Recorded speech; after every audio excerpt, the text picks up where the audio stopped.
All right, well. You know what else I gave a about? The next match.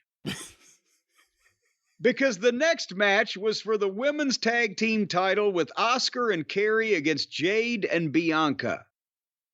And I am fascinated with how that they are pushing Jade Cargill, how that they're getting her over, how they're hiding the weaknesses, accentuating the strengths, etc. And I wanted to see the next chapter in that, so I did pay 80% of attention to this match.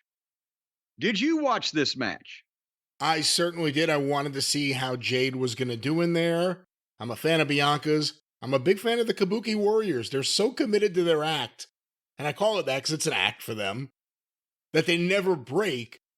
And in this specific match, I thought Kairi Sane was going to break in half a few times. Well, and I think that's why they gave them to Jade for opponents, because they're so small she can just pick them up and just throw them away.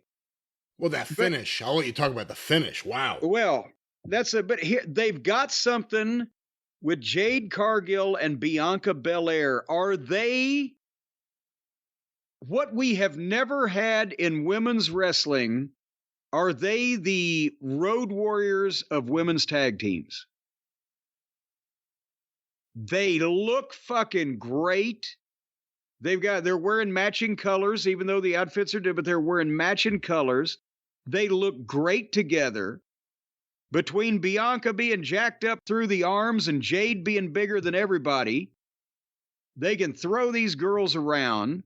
They can be physically dominant.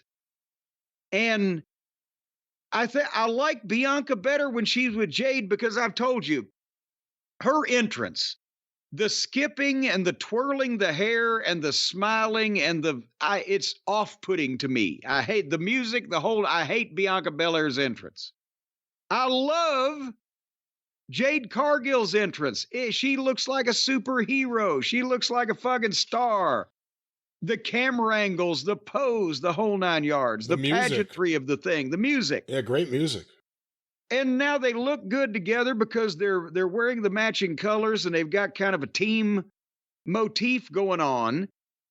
And Bianca's work in the ring is definitely better than Jade's. So Jade helps me like the look of the team, and Bianca helps me like the work of the team.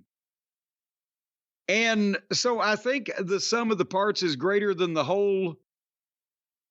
Or we're not talking about Nia Jax now, though. But so we'll leave the whole alone. And they had a tag match where they got a long heat on Bianca, but she was fighting for the tag, selling big, fighting for the tag, and finally hit it. And then Jade comes in, and you can tell that they have again carefully chosen and or prepped what Jade is going to do. And she nailed a number of things. And then the heels got on her and started double teaming the shit out of her with kicks. And that's where I thought that either the participants or even the producer, whoever laid this out, Jade is not smooth enough as a worker that she needs to be taking these multiple kicks where I kick you here and you bend over, and I kick you in the face, you stand up straight, and I kick you here and you jump down and turn around. You know what I'm saying? Putting herself in position accidentally by being kicked back and forth looked a little awkward, and then they got lost. And it was Jade that was lost, and you could tell. But finally, the heels got it back because they're the experienced veterans in this, and they got the double arm bars so that the baby faces could do the double modified gotch lifts, which you don't see a lot of the women doing.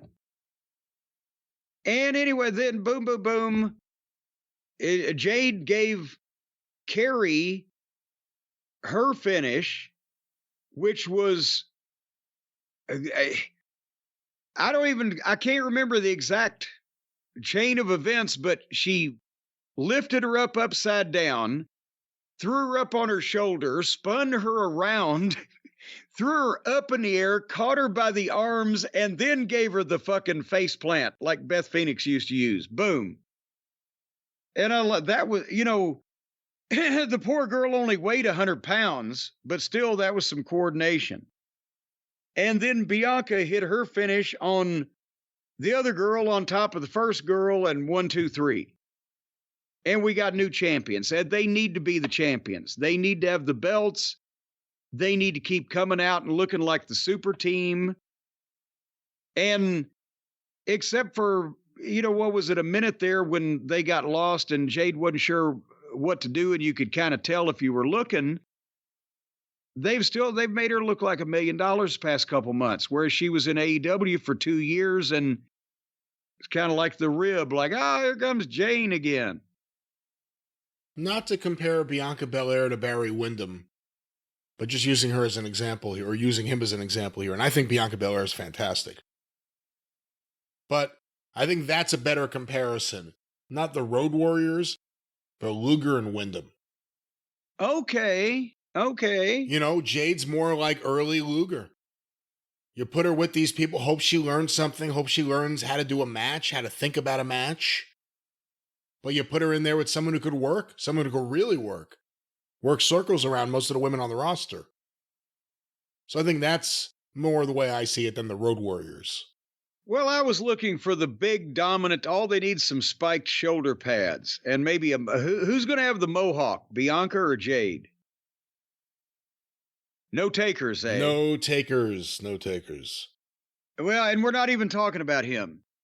But yeah, so I like that team. I'm interested to see what's going on there.